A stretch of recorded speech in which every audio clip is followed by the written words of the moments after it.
আমি একটা LED light বানাতে চাই, এজন্য একটা ব্যাটারি নিয়ে নিলাম। এবার একটা এলইডি বাল্ব নিয়ে ব্যাটারির সাথে লাগিয়ে দিলাম। একই ব্যাপার, এলইডি বাতি গরম হয়ে নিভে গেল কেন? পোড়া পোড়া গন্ধ আসতেছে কোন থেকে?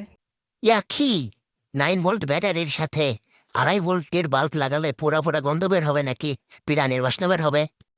তাহলে কি উপায়? রোধ লাগাতে হবে।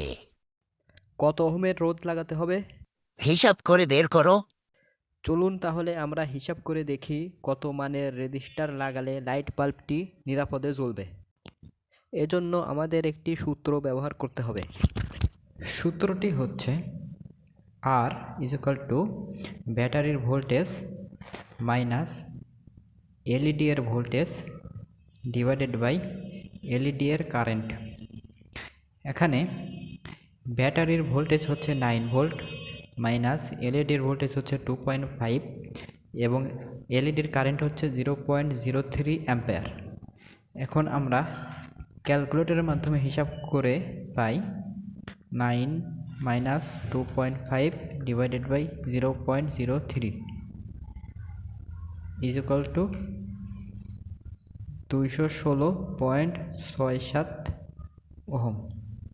সুতরাং আমাদের এলইডি বাতিটাকে নিরাপদে জ্বালানোর জন্য 216 আশেপাশে একটা রেজিস্টার অর্থাৎ রোধ নির্ণয় করতে হবে। এখন আমরা প্র্যাকটিক্যালে করে দেখব। আমরা 216 আশেপাশের একটা রেজিস্টার নিয়ে নিয়েছি। এখন এটার মাধ্যমে এলইডিটিকে জ্বালানোর চেষ্টা করব। আমরা এলইডির পজিটিভ প্রান্তের সাথে রেজিস্টারটি লাগিয়ে নেব।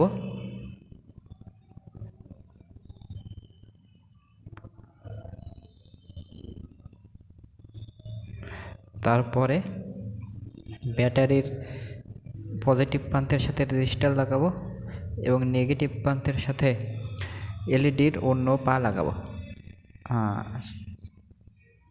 আলহামদুলিল্লাহ, এলইডি বাতি কোনো সমস্যা ছাড়াই জ্বলে রয়েছে।